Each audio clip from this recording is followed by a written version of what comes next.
हाय दोस्तों, कैसे आप लोग। उम्मीद करते हैं आप लोग अच्छे होंगे। दोस्तों आज हम बात करेंगे इंडेफिनिट प्रोनाउन की। उससे पहले थोड़ा सा हम प्रोनाउन को समझ लेते हैं। प्रोनाउन क्या होता है?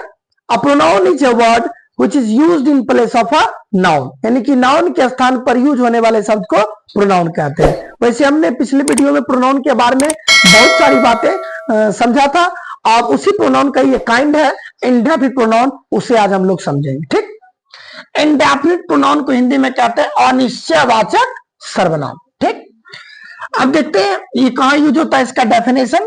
जिस प्रोनाउन से किसी निश्चित व्यक्ति या वस्तु का बोध नहीं होता वह इंडेफिनिट प्रोनाउन कहलाता है। मतलब वैसा प्रोनाउन जिससे क्या नहीं होता, किसी निश्चित व्यक्ति या वस्तु का बोध नहीं होता, उसे क्या कहते हैं? इंडेफिनिट प्रोनाउन कहते हैं।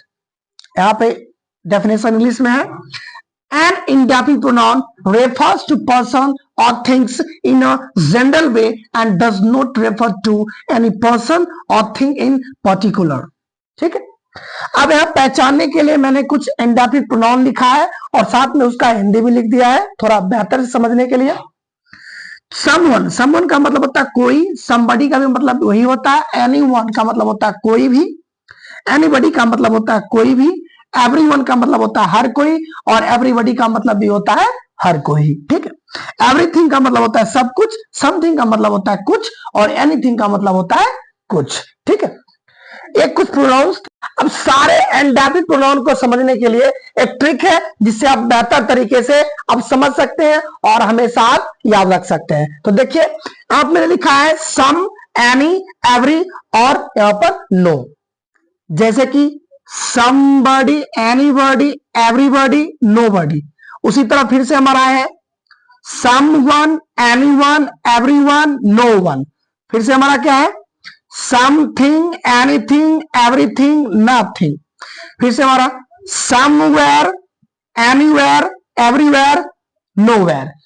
टोटल जो होता है ये 4 हुए, ये भी 4 हुए, ये भी 4 हुए और ये भी 4 हुए। टोटल हमारा प्रोनाउन जो होता है इंडेफिनिट वो 16 होता है। इस तरीके से आप याद रख सकते हैं, ये सारे इंडेफिनिट प्रोनाउन है। अब हम लोग सेंटेंस के थ्रू एग्जांपल देख लेते हैं। ठीक, सेंटेंस हमारा I saw somebody in the park. मैंने पार्क में किसी को देखा। किसको देखा पता नहीं है, इसलिए हमारा somebody क्या हो गया? Indefinite pronoun. ठीक, someone is at the door। दरवाजे पर कोई है, तो someone कौन है पता नहीं है। I can do anything for you। मैं आपके लिए कुछ भी कर सकता हूं। यहां पे anything हमारा क्या हो गया? इंडेफिनिट प्रोनाउन, पता नहीं है। उसके बाद everything is ready for the party। Party के लिए सब कुछ तैयार है। एवरीथिंग हमारा क्या हो गया?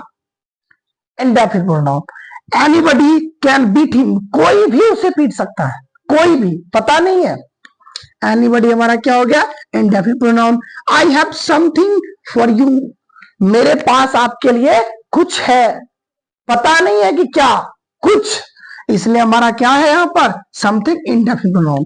I am going nowhere for the holidays. मैं छुट्टियों के लिए कहीं नहीं जा रहा हूं। ठीक है, तो हमारा नोवेयर क्या हो गया? Indefinite pronoun. अब थोड़ा सा इसे हम समझ लेते हैं। यहां पर बडी और वन जो है ये पर्सन के लिए यूज होता है। किसके लिए यूज होता है? पर्सन।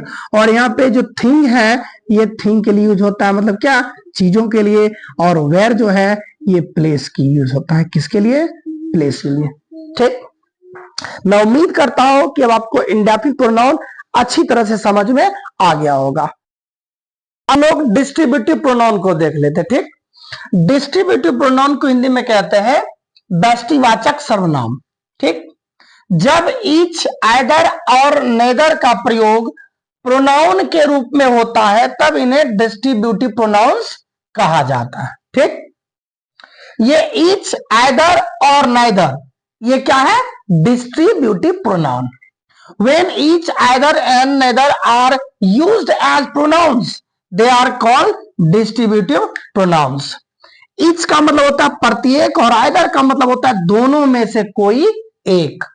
ठीक, उसका यहां पर है neither है, दोनों में से कोई नहीं। ठीक, एग्जाम्पल है each of you is guilty, तुम में से प्रत्येक दोषी है। यह हमारा ईच क्या हो गया, ईच हमारा यहां पर हो गया distributive pronoun. Each of the boys is intelligent, लड़कों में से प्रत्येक तेज है, ठीक है। Neither of the boys wants to go, कोई भी लड़का जाना नहीं चाहता। यहां नीदर क्या हो गया, distributive pronoun. Either of you can take this book, तुम में से कोई एक इस किताब को ले सकता है। हमारा क्या हो गया, इधर यहां पे डिस्ट्रीब्यूटिव प्रोनाउन। हम लोग थोड़ा सा नोट वाला देख लेते हैं। जब ईच, एदर और नेदर के ठीक बाद कोई नाउन प्रयुक्त रहता है तब इन्हें डिस्ट्रीब्यूटिव एडजेक्टिव कहा जाता है, ठीक है। ईच बॉय इज इंटेलिजेंट, प्रत्येक लड़का तेज है। यह हमारा ईच जो है, ईच के बाद ये नाउन है तो हमारा ईच क्या हो गया, डिस्ट्रीब्यूटिव एडजेक्टिव हो गया, ठीक है। एदर रोड इज सेफ, दोनों में से एक सड़क सुरक्षित है। एदर यहां पर क्या हो गया, इसके बाद जस्ट क्या है, नाउन, एडजेक्टिव बन गया। Every morning I go for a walk, हर सुबह मैं टहलने जाता हूं। यहां मॉर्निंग हमारा क्या है, मॉर्निंग नाउन है, इसलिए हमारा एवरी यहां क्या हो गया, एडजेक्टिव हो गया। एक और इंपॉर्टेंट बात आपको ध्यान में रखना है, ईच जो है हमारा ये डिस्ट्रीब्यूटिव प्रोनाउन है, ठीक है, और ये सिंगुलर में है।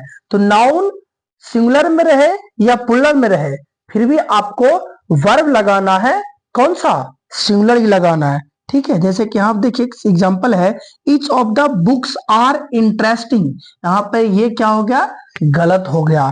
इसको इस तरह लिखेंगे, each of the books is interesting, ये आपका सही हो गया, ठीक है। नाउन यहाँ सिंगुलर रहे या प्लुरल रहे उससे कोई फर्क नहीं पड़ता, यहाँ आपको वर्ब सिंगुलर ही लगाना है। मैं उम्मीद करता हूं कि अब आपको ये पूरी तरह से समझ में आ गया होगा। Thank you so much for watching.